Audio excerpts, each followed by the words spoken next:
இந்த படத்தில் எங்களை மாதிரி யூடியூப் ரிவ்யூவர்ஸை சாட்டையால் அடிக்கிறீங்களா, சப்போர்ட் பண்ணுறீங்களா? அது ரெண்டுமே இருக்குது. அதாவது வந்துட்டு ரெண்டு பேருக்குமே ஈக்குவலாக தான் ஆனந்த் பண்ணியிருக்காங்க. ஆக்சுவலாக வந்துட்டு ஒரு ரிவ்யூவர்னால் எப்படி இருக்கணும் அப்படின்றதும் இந்த படத்தில் இருக்குது. அதே மாதிரி ஆஸ் ஏ ஒரு ப்ரொடியூசர் டிரெக்டர்னால் அவங்க எப்படி இருக்கணும் அப்படின்றதும் இதில் இருக்குது. ரெண்டுமே இருக்குது இதில். கண்டிப்பாக ஒரு பட்சமாக இந்த படம் இருக்கவே இருக்காது. டைரக்டர் சார், கொஞ்சம் கூட மனசாட்சியே இல்லாமல் ஜோதிகா சூர்யா பாட்டை வந்து எப்படி டைரக்டர் யாஷிகா ஆனந்த் வச்சு எடுத்தீங்க? எங்கே மேடம் இருக்கீங்க? இல்லை மேம், அவங்க யார் தெரியும்ல, பத்திரிகை உலகின் நயன்தாரா. Hello ma'am. இது வந்து ஜிவிஎம் சார் ஆல்ரெடி இன்டர்வியூவில் சொல்லியிருக்காங்க. எங்கள் படத்தோட ப்ரீ ரிலீஸ் ஃபங்க்ஷன் முன்னாடி அவர் வேறு ஒரு இன்டர்வியூவில் கூட சொல்லியிருக்காங்க. ஆக்சுவலாக ரொம்ப என்ஜாய் பண்ணி பண்ணார். இது வந்து ஸ்க்ரீன் பிளேக்குள்ளே ஒரு சீக்வன்ஸ். இது ஆக்சுவலாக இது வெறும் காமெடிக்காக மட்டும் எடுக்கல. இது ஸ்க்ரீன் பிளேவாகவே இது தேவைப்படுது. ஸோ நாங்களே கொஞ்சம் ஹெசிடேட் பண்ணி தான் சார்கிட்ட கேட்டோம். பட் அவர் ரொம்ப ஸ்போர்ட்டிவாக இது பண்ணி தான் அவன் நல்லா இருக்குது இது அப்படின்னு சொல்லி பண்ணார். நீங்கள் தேட்டரில் பாருங்கள், பார்த்தீங்கன்னா உங்களுக்கு எதுக்காக பண்ணுன்றது ரிவீல் ஆகும் கண்டிப்பாக. சந்தானம் சார் ஒரு நிமிஷம். மணி சார், எப்போதுமே எல்லாருமே நிறைய வசூல் வரணும், திருப்பதியில் போய் வந்து நம்ம வந்து சாமி கும்பிடணும் அப்படிம்பாங்க. இந்த படத்தில் நீங்கள் திருப்பதி கோவிந்தாவை கிண்டல் பண்ணியிருக்கீங்கன்னு சேலத்தில் வந்து நிறைய வக்கீல்கள் வந்து புகார் கொடுத்துருக்காங்க. அந்த கோவிந்தா கோவிந்தா பாட்டு வந்து உண்மையிலே கடவுளை கிண்டல் பண்ணியிருக்குதா? அவங்களுக்கு என்ன பதில்? அதானே, இல்லை அது வந்து கிண்டல் கிடையாது. அதாவது நிறைய பேர் நிறைய விஷயங்கள் சொல்லுவாங்க, ஓகேங்களா? இப்போ பார்க்குறவங்க எல்லாரும் அவங்களோட சஜஷன் சொல்லுவாங்க, இது சரியில்லை, அது மாற்றணும், இது பண்ணணுன்ட்டு. பட் அது எல்லாத்தையும் நம்ம எடுத்துக்க முடியாது, அப்படி வாழவும் முடியாது. கோர்ட் என்ன சொல்லுது, அப்புறம் சென்சார் சர்டிஃபிகேட், அவங்க சில ரூல்ஸ் அண்ட் ரெகுலேஷன்ஸ் வச்சுருக்காங்க. அவங்க சொல்கிறது மட்டும்தான் தமிழ் சினிமாவில் பண்ண முடியும். ஒரு கோர்ட்டு சொல்கிறதா நம்ம செய்ய முடியும். போகிறவங்க வரவங்க சொல்கிறதெல்லாம் நம்ம கேட்டு எதுவும் செய்ய முடியாது. ஆமாம், சென்சாரில் வந்து அவங்க பார்த்துட்டு என்ன கரெக்ஷனாக சொல்லியிருக்காங்க, அதையும் நாங்கள் பண்ணியிருக்கோம். ஸோ அதனால் கரெக்டான ஒரு விஷயம்னா அது ஒன்று சட்டம் கோர்ட், இல்லைன்னா சினிமாவுக்கு சென்சார். இதை தவிர ஒரு போகிறவங்க வரவங்கலாம் சொல்கிறாங்க, நம்ம என்ன பண்ண முடியும்? அது அவங்களுடைய கருத்து. ஆமாம், அதில் நீங்கள் இப்போ பார்த்தீங்க அந்த பாட்டில் வந்துட்டு அந்த பாட்டு வரும், நடுவில் இவனோட கேரக்டரை பற்றி வரும். ஆனால் இதுக்கும் அந்த பாட்டுக்கும் சம்மந்தம் இருக்காது. இப்போ நம்ம பெருமாளை பற்றியோ இல்லை கோவிந்தாவை பற்றியோ நம்ம கிண்டலாக பண்ணி தான் சொல்லலாம். அது எனக்கு வந்து நான் வந்து திருப்பதிக்கு போய் இப்போ இந்த ரிலீஸ் முன்னாடி கூட நாங்கள் போகிறோம். நாங்கள் வந்து வருஷம் எல்லா படத்துக்குமே நானும் ஆனந்தும் கீழே இருந்து மேலே நடந்தே போவோம். இப்போ இந்த தடவையும் போகிறோம். நான் பெருமாளுடைய பக்தர். எனக்கு பெருமாள் ரிலீஸ் பண்ணி நான் போய் வேண்டிப்பேன். அவருடைய பாட்டு ஃபஸ்ட்டு வரணுன்றது என்னுடைய ஒரு ஆசையாக இருந்துச்சு. அதை தான் நம்ம வச்சுருக்கோமே தவிர. ரெண்டாவது உங்களுக்கு தெரியும், நான் வந்துட்டு கடவுள் நம்பிக்கை உடையவன். இன்றைக்கி டிஷர்ட் கரு போட்டுக்கிறனால கேட்குறீங்களா? ஸோ அதனால் நான் வந்து கடவுளை கிண்டல் பண்ணியோ கடவுள் இது பண்ணலாம் இது பண்ணவே மாட்டேன். அது உங்கள் எல்லாருக்குமே தெரிஞ்ச விஷயம். அதனால் அது வந்து என்னுடைய மன திருப்திக்காக வச்சது. அதுவும் சரியான முறையில் இருக்குது. உங்கள் படங்களில் நிறைய கானா பாடல்களுக்கு முக்கியத்துவம் கொடுக்குறீங்க. அதுக்கு என்ன காரணம்? அதுக்கு இந்த ஹீரோக்களில் நீங்கள் ஹீரோவாக ஆகிட்டீங்க. அந்த மாதிரி இந்த இன்ட்ரோடக்ஷன் சாங்ஸு அந்த மாதிரிலாம் நீங்கள் இம்பார்ட்டன்ஸ் கொடுக்காம மெயினாக கானா பாடலுக்கு முக்கியத்துவம் கொடுக்கறதுக்கு என்ன காரணம்? இல்லை, தம்பி டைரக்டரும் அதுக்கு ஒரு முக்கிய காரணம். இவர் வந்து ராயபுரம், ஆனால் சொந்த ஊர் திருநெல்வேலி. அதனால தான் பைல்வான் ரங்கநாதன் நடிக்க வச்சிருக்கான் படத்தில், அவங்க ஊருக்காரங்க அப்படின்னு சொல்லிட்டு. ஸோ அது மாதிரி அவங்க ராயபுரம். ஸோ இதுக்கு முன்னாடி நான் பண்ண கானா படம் பார்த்தீங்கன்னா ஜான்சன், அவன் வந்துட்டு வியாசார்பாடி. ஸோ இவங்க எல்லாருமே இன்புட்ஸ் கொடுக்கறதா, என்னோட இன்புட்ஸ்னு கிடையாது. ஸோ அவங்க என்ன சொல்கிறாங்களோ அதை நம்ம கேட்டு பண்ணுறது தானே. அந்த பாரிஸ் அதுதான் அதிலோட ஃபுல்லாக கானா படம். ஆமாம், அந்த டேரக்டர் வந்துட்டு வியாசார்பாடி. ஸோ இவர் ராயபுரம். இன்னும் நான் வந்துட்டு இது மின்ட்டு தாண்டவே இல்லை. சார் சந்தானம், நீங்கள் தமிழ் படைப்பாளி, பாட்டாளி, நல்ல தமிழ் பேர் வச்சிருக்கலாமே. இதுக்கான ஆக்சுவலாக வந்துட்டு இது தில்லுக்கு துட்டு 1லேருந்து ஆரம்பித்த சீக்வல்னு. இது தில்லுக்கு துட்டு 1, தில்லுக்கு துட்டு 2, அதுக்கப்புறம் டிடி ரிட்டர்ன்ஸ். ஸோ இப்படி எல்லாமே அதில் வந்ததுனால அதனுடைய சாயல் இருந்தால் ஈஸியாக ஆடியன்ஸ் கொஞ்சம் ரீச் ஆகும் அப்படின்றதுக்காக தானே தவிர, இல்லைன்னா நீங்கள் சொன்ன மாதிரி இப்போ நம்ம நல்ல ஒரு தமிழ் பேர் இதுக்கப்புறம் வைக்கலான்னு. சந்தானம் சார், இங்கே சொல்லுங்க. இப்போ ஒரு வாரமாக வந்து எல்லையில் வந்து பதற்றம் இருக்குது. எதிர்பாராத பல நிகழ்வுகள் நடந்திருக்கு. இந்த நிகழ்வுகளால் சில படங்கள் ரிலீஸ் ஆன படங்களை வந்து நிறுத்திட்டு புஷ் டேட்ஸ் ஆல்சோ. பலர் வந்து ரிலீஸ் பண்ணலான்றதை வந்து புஷ் பண்ணுறதுக்கான முயற்சி எடுத்திருக்காங்க. உங்களுக்கு அந்த மாதிரி ஏதாவது அன்சர்டனிட்டிஸ் இருந்ததா? போன வாரம் ஏதாவது மாற்றுதல் பிளான் பண்ணியிருந்தீங்களா? என்ன? ஆமாம், நிச்சயமாக இருந்துச்சு. அது நான் ப்ரொடியூசர் ஆர்யாவும் நான் வந்து டிஸ்கஸ் பண்ணோம். ஆர்யாவும் பேசிகிட்டு இருந்தாங்க. ஆனால் அதுக்கப்புறம் அது நல்ல முறையில் கடவுள் அருளால் சுமூகமாக அது இப்போ முடிஞ்சு ட்ரம்ப் அந்த ஒரு ட்வீட் பண்ணதுக்கப்புறமா அவர் சொன்னதுக்கப்புறமா இப்போது சால்வ் ஆனதுனால சரி ஓகே அகைன் நம்ம வந்துட்டு ப்ரொசீட் பண்ணலாம் அப்படின்ற ஸ்டெப் தான் எடுத்திருக்கோம். மேபி பதட்டமாக இருக்குது, இன்னும் மோசமாக போயிட்டுருக்குன்னா நிச்சயமாக நாங்களும் அதை எல்லாமே இது எல்லாத்தையுமே ஸ்டாப் பண்ணலான்னு அவர்கிட்டே சொன்னோம். நிக்கில் முருகன்கிட்டே நாங்கள் என்ன சொன்னோம்னா, இல்லை சார் நம்ம ப்ரெஸ் இதெல்லாம் ஸ்டாப் பண்ணிடலாமா இன்னும். அப்புறம் மார்னிங் அந்த ஒரு நியூஸ் பார்த்துட்டு தான் அதுக்கப்புறம் சரி நம்ம ப்ரொசீட் பண்ணலான்னு பண்ணோம். சார் ஒரு நிமிஷம் கார்த்தி ஒரு நிமிஷம். அவங்க கேட்டுட்டு இருக்காங்க, அது பதில் சொல்லி முடியட்டும், அப்புறம் நீங்க கேளுங்க. மைக் வாங்கிட்டு கேளுங்க, கொஞ்சம் வெயிட் பண்ணுங்க கார்த்தி. இல்ல அவங்க கேட்டுட்டு இருக்காங்க. இல்ல ஒரு நிமிஷம், அவங்க மைக்ல கேளுங்கன்ற அவங்களை கேட்க வேணாம்னு சொல்ல. ஒரு நிமிஷம் பாலா, கேட்க வேணாம்னு சொல்லல. அவங்க வந்து வீடியோ ரெக்கார்ட் பண்ணுன்றாங்க. அதுக்கு தான் மைக் ஒருத்தர் கொடுத்தது. பந்திக்கு முந்திக்கணும்னு நீங்க தான் ஃபர்ஸ்ட் மைக் வாங்குனீங்க. இப்போ மைக் அவங்க கேட்க போறாங்க. அவங்க கேட்டு முடிச்சோன்னு கேட்க போறாங்க. உங்க ஒரு நிமிஷம், அப்ப மைக் கேளுங்க. மைக் வாங்கிட்டு கேளுங்க. அப்ப மைக் வாங்கிட்டு கேளுங்க. நீங்க என்ன கேளுங்க, அவங்களுக்கு கேட்க கூடாது, என்ன கேட்கணும். நீங்க என்ன கேளுங்க, மைக் என்ன கேளுங்க, நான் கொடுக்குறேன் உங்களுக்கு. கேளுங்க. இல்ல கேளுங்க, கேட்க வேணாம்னு சொல்லவே இல்லையே. நீ கேட்க வேணாம்னு சொல்லவே இல்லையே. மைக்க வாங்கிட்டு கேளுங்கன்ற அவ்வளவுதான். 31 வருஷமா உங்களோட சேர்ந்து பத்திரிகையாளனா இருக்கேன். ஆமா. கேள்வி கேட்க நீங்க கத்து தரீங்களா? நான் கத்து கொடுக்கலங்க. கேள்வி கேளுங்க, மைக்க சரி வாங்கிட்டு சரி கேளுங்கன்றோம். சார் கார்த்திக் சார் நீங்கள் வாங்க கேளுங்க கேளுங்க. இதுக்கு ரிலேட்டட்னா நம்மகிட்ட கேட்டா நான் தான் உங்களுக்கு அதான் கேளுங்க விடுங்க சொல்லுங்கள். அந்த மிலிட்டரி வீரர்களுக்கு நன்றி தெரிவிக்கிற விதமாக தான் 2 பேரும் மிலிட்டரி கெட்டப்ல வந்திருக்கீங்களா? ஓ அவர் எவ்வளோ காமெடியாக ஜாலியாக கேட்குறாரு. கேட்க வேணாம்னு சொல்லவே இல்லையே. இல்லை ஆக்சுவலாக வந்து அவர் அந்த படம் அந்த மாதிரி அது என்னன்னு தெரியல எனக்கு, அவர் வச்சிட்டு இருக்காரு. நான் இந்த படத்தோட கண்டினியூஷனுக்காக இந்த மாதிரி கட் பண்ணியிருக்கேன். சார் கேமியோ ரோல் யாரும் பண்றீங்களா? இல்லை இப்போதைக்கு அந்த ஐடியா இல்லை. அப்படியே இருந்தாலும் இப்போ சொல்ல மாட்டோம் இல்லைங்களா? இல்ல இந்த படத்துல யாரும் இருக்காங்களா?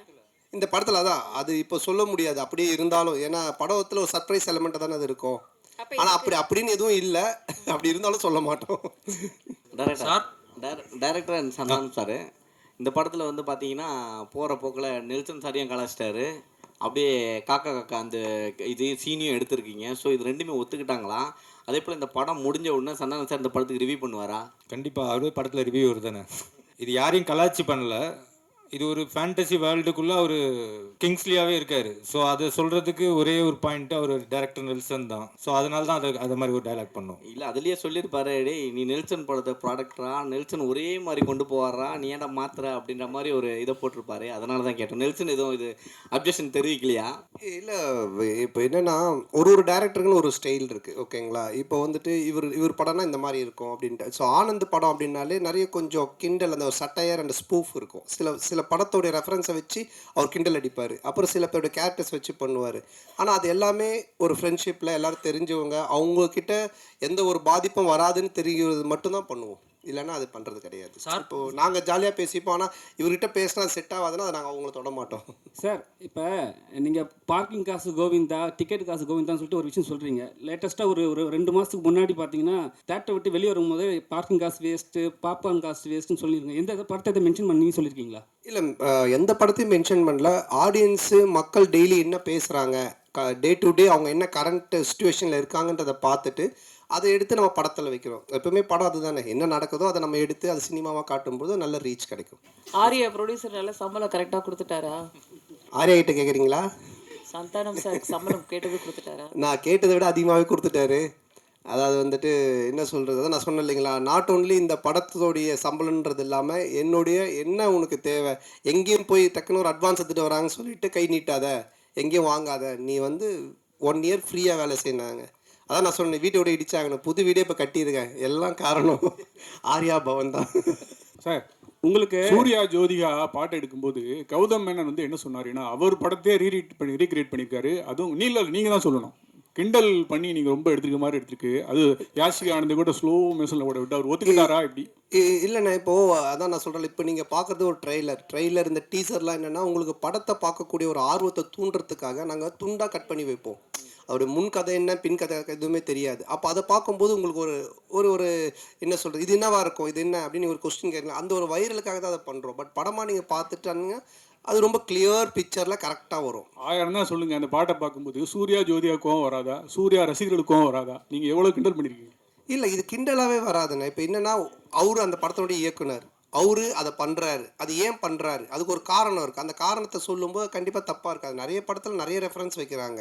அது கரெக்டாக அந்த கதையோடு ஒத்து வந்தால் ஓகே. திடீர்னு துண்டா சும்மா வெறுப்பேற்றதாக வச்சோன்னா தப்பாக இருக்கும். அண்ணே உங்களுக்கு வந்து ஆர்யாவை ரொம்ப பிடிக்கும். இப்போ ப்ரொடியூசராக நல்லா பிடிச்சிருக்கா, நண்பராக பிடிச்சிருக்கா? ஆர்யாவையா? இல்லை, ரெண்டுமே தான். ஏன்னா நண்பனாக இருந்ததுனால தான் அந்த ப்ரொடியூசராக மாறி 2 பேருமே வந்துட்டு என்ன சொல்கிறது, ப்ரொடியூசராக இருக்கும்போது சில நேரத்தில் சண்டை வரும், நண்பனாக இருக்கும்போது சண்டை வராது. அடிக்கடி கோச்சுப்பான். அது மாதிரி வந்துட்டு இது நான் சொன்ன இது மாதிரி பண்ணவே இல்லை, இது பாரு இப்படி ஆயிடுச்சுன்னு. ஃபஸ்ட் டே ஷூட்டிங்கே கால் பண்ணி நான் வந்து உனக்கு காமெடி சூப்பர் ஸ்டார் நான் சும்மா தான் பேர் வச்சேன், நீ நிஜமாலே பண்ணிகிட்ருக்க அப்படின்னா. ஏன் என்னென்ன வேட்டையன் ஷூட்டிங்கில் எவ்வளோ செலவு தெரியுமா அப்படின்னா. தெரியாது மச்சான், இவ்வளோ செலவு அப்படின்னா. நம்ம ஷூட்டிங்கில் எவ்வளோ செலவு தெரியுமா, எவ்வளோன்னா அதே செலவு, அதே 200 பேர், அதே இது. நான் உனக்கு காமெடி சூப்பர் ஸ்டார் பேர் வச்சா சூப்பர் ஸ்டாருக்கு இவ்வளோ நீ செலவு பண்ணுவியா அப்படின்னு சொல்லி கோச்சிக்கிட்டான். அப்புறம் நான் சொன்னேன், இல்லை மச்சா இது மாதிரி இதில் தேவைப்படுது அப்படின்னு. அதுக்கப்புறமா ரொம்ப சண்டே ஆகிடுச்சேன். டக்குன்னு என்ன பண்ணுவேன்னா, ஒரு 2 நாள் ஈஷாக்கு போயிடுவேன். உடனே ஃபோன் அடிப்பான், அங்கே அடிச்சிட்டு இல்லை சத்குருட்ட காசு வாங்கி கொடு அப்படின்வான். ஏய் அவர்கிட்ட எப்போ காசு வாங்கி தர முடியும், நீ அங்கே தானே போகிற, எனக்கு காசு வாங்கி கொடுத்துட்டு போ, அவர் பேர் போட்டு ப்ரொடியூசர் அப்படின்வான். சரி மச்சான் வந்து. ஸோ ப்ரொடியூசர் ஆகும் மாதிரி இடி சண்டை வரும், நண்பனாக இருக்கும்போது எதுவுமே இருக்காது, ஃபுல்லாக ஜாலியாக. ஆமாம், கொஞ்சம் அடிக்கடி நடக்கும். சார், போன மேடையில் அவங்கள கடவுளாக பார்த்து காலில் விழுந்தாரு கூல் சுரேஷ். இந்த படத்தில் இருக்கிறாரா? காணும். இல்லை, இந்த படத்தில் இல்லை. கடவுளை கொஞ்சம் அவருக்கு தரிசனத்தை கொஞ்சம் தள்ளி வச்சிருக்கோம். சார் இங்கே ஒரு பாட்டில் வந்து பார்த்தீங்கன்னா படம் போட்டு 1 மணி நேரம் கழித்து வர்றாங்க, ஓசி டிக்கெட்டில் வராங்கன்னு சொல்கிறீங்க, அதை யாரை சொல்கிறீங்க? இல்லை, இப்போது நிறைய பேர் வந்துட்டு பார்த்தீங்கன்னா பப்ளிக்கில் வந்துட்டு இஷ்யூ பண்ணுறாங்க, ஏதோ ஒரு டிக்கெட்ஸ் கொடுக்குறாங்க, இல்லை ஃபேன் ஷோ போடுறாங்களா, ஏதோ ஒன்று பண்ணுறாங்கன்னு வச்சுக்கோங்க. அதில் கும்பலில் சில பேர் வராங்க, வந்துட்டு அவங்கெல்லாம் சில விஷயங்கள்லாம் பேசுகிறாங்க. அது வந்துட்டு நாளைக்கு பார்த்தீங்கன்னா வைரல் ஆகுது. அது நிறைய என்ன சொல்கிறது, ரிவ்யூஸ் ஷோஸில் நீங்கள் பார்த்தீங்கன்னா இருக்கும். ஸோ இப்போ இதை வந்துட்டு வைரலாக நிறைய பேர் பேசுகிறாங்க, கமெண்ட்ஸில் சொல்கிறாங்க, இவன் ஓசி டிக்கெட்டில் வந்தவன்பா, இவன் பார் லேட் அண்ட் டாச், இதெல்லாம் வந்து கமெண்ட்ஸில் வர்றது. அது எல்லாத்தையும் எடுத்து தான் அந்த லிரிக்கெல்லாம் கெளுத்தி எழுதுனது. ஸோ எழுதும்போது எனக்கு நல்லா இருந்துச்சு, நாங்கள் கேட்டோம், இதெல்லாம் லைவில் இருக்குன்னா சரி ஓகே பண்ணிட்டோம். நீங்கள் இந்த படத்தில் எப்படி ஓசி டிக்கெட் வாங்கி படம் பார்க்குறீங்களா, இல்லை தேட்டரில் போய் வாங்கி படம் பார்க்குறீங்களா? நான் கொஞ்சம் ஓசி டிக்கெட் தான், ஏன்னா ரிவ்யூ பண்ணுறோம் இல்லைங்களா, அப்போ ரிவ்யூ பண்ணும்போது எங்களுக்கு ஒரு ஷோ போடுவாங்க, அப்போ போவேன். அதனால தான் என்ன வச்சு அதை கலாச்சி பண்ணியிருக்காங்க. ஆனால் சந்தண்ணே, இந்த வருஷம் பார்த்தீங்கன்னா உங்களுக்கு அதிகமாக உங்கள் நட்பு சைடில் வந்து இழப்புகள், 2 இழப்புகள், சேஷ் அண்ணன், இன்னொன்று ஆண்டனி. ஸோ இந்த படத்தில் சேஷ் இருந்தால் எப்படி இருந்திருக்கும்? ஏன்னா இப்போ இல்லை. ஸோ ஒருவேளை சேஷுக்கான ஏதாவது சீக்வன்ஸ் ஏதாவது வச்சுருந்தீங்களா? அது இல்லாமல் டிடின்ற இதுக்கு வழக்கம் போயிட்டுருக்கு. இல்லை இருக்குது, அதாவது வந்து எங்கள் டீம் எல்லாருக்குமே தான் நாங்கள் எழுதுவோம், அதில் இருந்துச்சு. ஆனால் பட்டு காலத்தின் இது அவர் இல்லை. பட் எல்லாருக்குமே எங்கள் டீமில் எல்லாருமே வச்சு தான் எழுதுவோம். சந்தனம் சார், இங்கே தான் திருப்பி ரைட் ஹியர். உங்களுடைய நட்பு வந்து சிம்புவோட வந்து எல்லாருக்கும் தெரிஞ்ச விஷயம். அண்ட் அவர் வந்து ஒரு ரிக்வெஸ்ட் வச்சுருக்காரு உங்ககிட்ட, நீங்கள் மறுபடியும் காமெடியனாகவும் படம் வந்து நடிக்கணும் அப்படின்ட்டு. அந்த ரிக்வெஸ்ட்டை எவ்வளோ தூரத்துக்கு நீங்கள் எடுத்துக்கிட்டு இருக்கீங்க? இனிமேல் சந்தானம் காமெடியானவும் அடிக்கடி படத்தில் பார்க்க முடியுமா? ஏன்னா உங்களுக்குன்னு ஒரு ஃபேன் பேஸ் இருக்குது, அந்த ஃபேன் பேஸ் நீங்கள் மறுபடியும் காமெடியன் ரோல்ஸும் பண்ணணும்னு எதிர்பார்க்குறாங்க. இல்லை, அதுதான் இப்போ காமெடி ரோல்னால் நீங்கள் ஃபஸ்ட்டு பார்த்த சந்தானத்தை பார்க்க முடியாது, நிச்சயமாக அந்த மாதிரி ஒரு சந்தானம் இருக்காது. ஏன்னா அது இப்போவே ஆடியன்ஸுக்கு டிவியில் நிறைய ஷோஸில் நிறைய சேனல் தான் பார்த்துட்டாங்க, நீங்களும் யூடியூப்பில் நிறைய பார்த்துருக்கீங்க. ஸோ புதுசாக ஒன்று பண்ணணும், அதை எப்படி டிசைன் பண்ணி பண்ணணுன்றதை நானும் யோசிச்சுக்கிட்டு இருக்கேன். அண்டு எல்லா படத்துலையும் என்னால் பண்ணுவேனான்னு எனக்கு தெரியல. ஏன்னா எனக்கு ஆல்ரெடி கமிட் ஆகி ஹீரோவாக பண்ணக்கூடிய அட்வான்ஸ் கொடுத்து ஒரு 3-4 பேர் ஆல்ரெடி வெயிட்டிங்கில் இருக்காங்க. ஸோ அதுவும் நான் பண்ணணும். இப்போ அதுவே நான் ஒரு படத்தை திருப்பியும் அவங்களுக்கு ரிட்டர்ன் பண்ணிட்டு தான் எஸ்டிஆருக்காக அதை பண்ணுறேன். அவருக்கு அதை என்ன மாதிரி பண்ண முடியுன்றதை நான் இப்போ டிசைன் பண்ணிகிட்டு இருக்கோம். அதுக்கப்புறம் ஆர்யாவோட ஒரு கமிட்மெண்ட் இருக்குது. நான் வடக்குப்பட்டி ராமசாமிலே சொன்னேன் ஆர்யாவோட நான் பண்ணோம் அப்படின்ட்டு. ஸோ அந்த கமிட்மெண்ட்டும் போயிட்டுருக்கு. ஸோ அதுக்கும் பேசிகிட்டு இருந்தோம். பட் இவன் எப்போ பண்ணுவான்னு தெரியல, இவங்கிட்ட அப்படின்னா ஆர்யா கியூபுக்கே 1 வீக் ஆச்சு தான் அனுப்பினான் அப்படின்னு சொன்னேன். ஸோ ஆனந்தம் ஒரு லைன் ஒன்று எழுதியிருக்கான் எங்கள் 2 பேரை வச்சு, அதில் ஒரு கேரக்டர் ஒன்று பண்ணலான் இருக்கோம். ஸோ பண்ணுவேன் கண்டிப்பாக, ஆனால் நிறைய பண்ணுவேனான்னு தெரியாது, பழசை பண்ண மாட்டேன் நிச்சயமாக. ஆனால் இந்த கொஸ்டினோட தொடர்ச்சி தான் இது. சிம்பு சார் சொன்னார், தமிழ் சினிமாவில் காமெடி நடிகர்கள் குறைஞ்சிட்டாங்க, காமெடியும் கம்மியாகிடுச்சுன்னு சொல்கிறாங்க. அது எப்படி நீங்கள் பார்க்குறீங்க? அவர் சொன்னதுக்கு என்ன வந்து பார்க்குறீங்க, நான் எப்படி சொல்ல? இல்லை, ஏன்னா அவர் உங்களை வச்சு தான் சொன்னார். நீங்களாம் வந்து ஆக்டர் ஆகி போயிட்டீங்க, ஹீரோ ஆகி போயிட்டீங்க, ஸோ வந்து தமிழ் சினிமாவில் காமெடி கம்மியாகிடுச்சுன்னு சொன்னார். இல்லை, என்கிட்ட அவர் பர்சனலாக சொல்ல பப்ளிக்காக எல்லார்கிட்டையும் சொன்னார். அப்போ நீங்கள் நடிக்க வாங்கன்னு கூப்பிட்டா நான் அதுக்கு எஸ்ன்னு சொன்னேன். அதை நான் எப்படி சொல்ல முடியும்? அரே சார், சார்பட்டா பயங்கர ஹிட்டு, பிளாக் பஸ்டர், செகண்டும் வரப்போகுதுன்றாங்க. அதில் நீங்கள் இருக்கீங்களா, இல்லை அடுத்த படத்துக்கு ப்ரொடியூசராக களத்தில் இறங்க போகிறீங்களா சந்தானம் சார் வச்சு? இல்லை, இப்போ சார்பட்டா வந்து ஆகஸ்ட்லேருந்து ஷூட்டிங், இப்போ பார்ட் 2. இப்போ வந்து வேட்டுவம் ரஞ்சித் சார் அந்த படம் ஷூட்டிங் போயிட்டுருக்கு. ஸோ கண்டிப்பாக அது ஆகஸ்ட்லேருந்து பார்ட் 2 ஸ்டார்ட் பண்ணுறோம். சார், நீங்கள் ப்ரொடியூஸ் பண்ணதுக்கப்புறம் சந்தானம் சார் நீங்கள் சொன்ன மாதிரி கேட்க ஆரம்பிச்சாரா, இல்லை அவர் சொல்கிறது நீங்கள் கேட்க ஆரம்பிச்சிங்களா? ஏன்னா பாட்லேயே சொல்லியிருப்பாரு. இந்த படம் பொறுத்த வரைக்கும் என்ன, ப்ரொடியூசர்னு பேர் தான், பண்ணதெல்லாம் இவர் தான். ஏன்னா அதான் நான் சொன்னேன்ல, ஃபஸ்ட் டே ஷூட்டிங் போய் அந்த செலவு லிஸ்ட் எடுத்து பார்த்தேன். டேய், உண்மையான கப்பலில் ஷூட் பண்ணாலும் இவ்வளோ செலவாகுதுடா அப்படின்னு சொன்னேன். பட் நான் அதாவது சொன்ன மாதிரி இந்த படம் அப்படி எடுத்திருந்தா தான், இப்போ நீங்கள் அந்த குவாலிட்டியாக எடுத்திருந்தா தான் அது அதோட அவுட்புட்டு அது தேவைப்படுது. பட் அது வந்து எவ்வளோ பெஸ்ட்டாக, எவ்வளோ எஃபிஷியண்ட்டாக ப்ரொடக்ஷன் சைட்லேருந்து எவ்வளோ கம்மியாக நம்ம பண்ண முடியுமோ, அது வந்து கம்மின்னா வேஸ்டேஜ் இல்லாமல் எங்களால் எங்களோட எக்ஸ்பீரியன்ஸ் டீமை வச்சு அது மேக்ஸிமம் வேஸ்டேஜ் கட் பண்ணி அது பெஸ்ட்டாக பண்ண முடிய அளவுக்கு பண்ணியிருக்கோம். பட் எதுவுமே நான் கண்ட்ரோல் பண்ணது, நான் ஒன்றே ஒன்று தான் அவர்கிட்ட சொன்னேன், எது தேவையோ பண்ணு, கண்டிப்பாக பண்ணாமல் இருக்காத. ஸோ அப்படி தான் இது பண்ணது. பட் ஃபுல்லாக பண்ணது அவர் தான். சந்தானம் சார், நீங்கள் காமெடி வெளிப்படத்தில் பண்ண மாட்டேன் அப்படின்னீங்க. சிம்புவோட நட்புக்காக இப்போ காமெடி போடுவீங்க. அதுமாரி பழைய ப்ரெஸ் மீட்டில் சொன்னீங்க, நான் வந்து அரசியல் பக்கமே போக மாட்டேன் அப்படின்னு. இப்போ உங்கள் நண்பர் உதயநிதி சார் வந்து பார்த்தாவா எனக்கு ஹெல்ப் பண்ணு அப்படின்னு அடுத்த மே மாதம் கூப்பிட்டாருன்னா சிம்பு மாதிரி அந்த கொள்கையை மாற்றி ஏதாவது பிரச்சாரத்துக்காவது போகிறதுக்கு ஐடியா இருக்கா? சரி, அரசியலை பொறுத்த வரைக்கும் சார், யார் கூப்பிட்டாலும் யார் இது பண்ணாலுமே ஒரு விஷயம் தான் நான் வந்து தெளிவாக சொல்கிறது என்னென்னா, நீங்கள் உழைச்சா உங்களுக்கு சாப்பாடு, நான் உழைச்சா எனக்கு சாப்பாடு. இதை தவிர வேறு எதுவுமே கிடையாது. பட் நட்பு ரீதியாக சில விஷயங்கள் இருக்குது, இதெல்லாம் பண்ண முடியும், இதெல்லாம் பண்ண முடியாது. இப்போ நான் சிம்பு சார் எஸ்டிஆரில் என்ன கூப்பிட்டாலும் இப்போ அவர் வந்து சந்தானத்துக்கு கம்ஃபர்டபுளாக என்ன காமெடி பண்ண முடியும், அவருக்கு என்ன செய்ய முடியும் கேரக்டரா அப்படின்ற அந்த ஃப்ரீடம் எனக்கு கொடுத்துருக்காரு. அதையே பழசு அதையே பண்ணணும் அப்படின்னு அவர் எனக்கு ஃபோர்ஸ் பண்ணல, இல்லை அந்த மாதிரி ஒன்று சொல்லலை. அது மாதிரி உதய் சார் கூப்பிட்டாலும் அதுக்குன்னு சில எனக்கு இந்த கம்ஃபர்டபுள் ஓகே, இதை நான் பண்ண முடியும், நான் வந்து சொல்ல முடியும், இதெல்லாம் எனக்கு ஓகேன்னா நான் நிச்சயமாக போய் பண்ணுவேன். சார் சந்தானம் சார், அடுத்த வாரம் பார்த்தீங்கன்னா நீங்கள் நடித்த படம், சூரி நடித்த படம், யோகி பாபு நடித்த படம், உங்களுக்குள்ளாரே ஒரு போட்டி வந்துடுச்சு. அது எப்படி பார்க்க? ஏன் மற்ற இன்னொருத்தர் விட்டுட்டிங்களே, டாம் க்ரூஸு, மிஷன் இம்பாசிபிள், அவரையும் சேர்த்துக்குங்க. ஏன் அவர் ஹாலிவுட்டுங்களை விட்டுட்டீங்க? அப்புறம் ஃபைனல் டெஸ்டினேஷன், அந்த ஹீரோ பேர் என்ன, ஹீரோயின் பேர் என்ன, பேர் தெரியல, அவங்கள சேர்த்துங்க. 5 பேர். நான் தமிழ்நாட்டை விட்டு தாண்டல, அதனால் தெரியல. ஸோ அதனால் எல்லாரையும் சேர்த்துங்க, மொத்தமாக எல்லோரும் காம்படிஷன்னால எத்தனை படம் வந்தாலும் ஓடும் சார், நல்லா இருந்துச்சுன்னா. சார் ஆர்யா சார், நீங்கள் இதில் ப்ரொடியூசராக மட்டும் ரோல் பண்ணுறீங்களா, இல்லை ஏதாவது ஒரு சின்ன கேமியோ ரோல்? இல்லை சார் ஒன்லி ப்ரொடியூசர் ரோல் மட்டும்தான். ஆனால் சந்தானண்ணே, என்ன தான் படம் கஷ்டப்பட்டு எடுத்தாலும் ரிவ்யூவர் வந்துட்டு முதல் நாளே கிளியும் கிழிச்சு தொங்க விடுவாங்க. இதை எப்படி பார்க்குறீங்க? ஏன்னா ரொம்ப கஷ்டப்பட்டு எடுக்கிறோம் எல்லாருமே. ஸோ ஏதாவது மிஸ்டேக் வரும். இல்லை, அதை பார்க்கறத விட உங்கள் 2 பேர் தான் நான் பார்க்குறேன். மாற்றி ஏதாவது ஒரு பிரச்சனை பண்ணுன்ட்டு இந்த அன்னிக்கேள்வி போய் இந்த அன்னிக்கேள்வி 2 பேர் பண்ணுறத நான் நல்லா பார்த்துக்கிட்டு இருக்கேன். சரி, அப்படிலாம் கிடையாது. நல்ல படம் வந்தால் நல்லா இருக்குன்னு தான் சொல்கிறாங்க. ஓகேங்களா? ஸோ வந்துட்டு இப்போ இவர் ப்ளூ சட்டை மாறனே பார்த்தீங்கன்னா எல்லா படத்தையும் அவர் கழிவு ஊற்றுறதில்ல, நல்ல படத்தை நல்லா இருக்குன்னு தான் சொல்கிறாரு அவர். இந்த மாதிரி எல்லாம் நிறைய ரிவ்யூஸ் வந்து நல்லா இருக்கிற படத்தை நல்லா இருக்குன்னு சொல்கிறாங்க. அதனால் இது நல்லா இருந்துச்சுன்னா நல்லா இருக்குன்னு சொல்ல போகிறாங்க, அவ்வளோதான். தப்பு இருந்துச்சுன்னா நாங்கள் பார்த்துட்டு இது தப்பாக இருந்தால் உண்மையிலேயே நாங்கள் திருத்திக்க பார்ப்போம். தப்பு இல்லைன்னா அவர் சரி அவர் ஏதோ சொல்கிறான்னு சொல்லிட்டு போவோம், அவ்வளோதான். தொடர்ந்து சந்தான சாருக்கே ஸ்கிரிப்ட் பண்ணிட்டு வந்துருக்கீங்க செகண்டு. அடுத்ததும் சந்தான சாருக்கே தான் லைன் சொல்லியிருக்கீங்கன்னு சொல்கிறாங்க. அடுத்து வெளியே வரதுக்கான வாய்ப்பு இருக்குமா? வேறு ஹீரோக்களுக்கு பண்ணுறதுக்கான வாய்ப்புகள்? இல்லை, கண்டிப்பாக பண்ணணும். அப்படி தான், அதுதான் ஃபஸ்ட்டு ஆர்யா சார் வச்சு ஒரு ரிஹர்சல் பார்க்கலான்னு. இல்லை, ஆர்யா சாருக்கு சொன்னாங்க முன்னாடியே, லைன் இருந்தால் சொல்லு, ரெடி பண்ணி சொல்லு அப்படின்னாங்க. ஸோ கண்டிப்பாக இது முடிஞ்சோன்னே அடுத்து சாருக்கு தான். சந்தானம் சார், இந்த படத்தில் கஸ்தூரிக்கு வந்து நீங்கள் பையனாக நடிக்கீங்க, அவங்க அம்மாவா நடிக்காங்கன்னு ஒரே பேச்சாக இருக்குது. அது எப்படி யோசிச்சு பார்த்தீங்க? கஸ்தூரி அம்மாவா? செட்டில் நீங்கள் அம்மா அம்மா அப்படின்னு கூப்பிடும்போது அவங்க ஃபீலிங் எப்படி இருந்தது? கஸ்தூரி மேடம் சார் கேட்க சொன்னாரா? நான் கேட்டால் வந்து ஏதாவது சொல்கிறாங்க, நீ கேளு. இல்லை, அதான் நீங்கள் இது படம் பார்த்தீங்கன்னா தெரியும். ஏன்னா வந்துட்டு அவங்களுடைய என்ன சொல்கிறது, அவங்கள வந்து அம்மாவாக கூப்பிட்டு அவங்கள வந்து பண்ண வைக்கணுன்றது எங்களுடைய வந்துட்டு மோட்டிவேஷனே கிடையாது. ஏன்னா இப்போ எனக்கு ஒரு அம்மானா அவங்களுக்கு ஒரு ஏஜ் குரூப் இருக்குது, அதை கூப்பிட்டு தான் பண்ணுவோம். பட் இது ஒரு ரீசன் இருக்குது கதையில் அப்படின்றது தான் நாங்கள் எக்ஸ்பிளைன் பண்ணோம். அதை கேட்டுட்டு அவங்களுக்கு ரொம்ப பிடிச்சி போச்சு. ஸோ அதனால தான் அவங்க அதை பண்ணாங்க. நீங்கள் படம் பார்க்கும்போது நீங்கள் கண்டிப்பாக கஸ்தூரி மேடமோட ஃபேனாக தான் இருப்பீங்க. அதனால் வந்துட்டு நிச்சயமாக அவங்களுக்காக 2 தடவை பார்ப்பீங்க.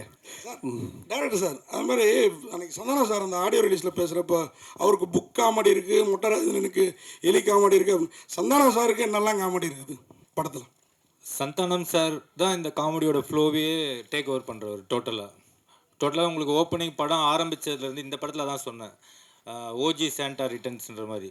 ஏன்னா ஓவரால் இந்த படத்தையே கேரி ஓவர் பண்ணுறது சந்தானம் சார் தான். அவரோட ஸ்க்ரீன் ப்ரெசன்ஸ்லேருந்து அவரோட லுக்கு, அவரோட பாடி லாங்குவேஜ் ரொம்ப ஃப்ரெஷ்ஷாக இருக்கும். உங்களுக்கு பார்க்கும் போது ஆடியன்ஸ்க்கும் சரி, எனக்கு அதான் எப்பயுமே சொல்லுவேன், எனக்கு ரொம்ப பிடிச்சது பார்த்தா காட்டுப்பூச்சி அந்த மாதிரி கேரக்டர்ஸ் பண்ணணுன்னு. ஸோ அதை பிரேக் பண்ணுவான் இந்த கிசா 47. கண்டிப்பாக என்ஜாய் பண்ணுவீங்க. அனைவருக்கும் நன்றி, வணக்கம். நன்றி, ரொம்ப நன்றி.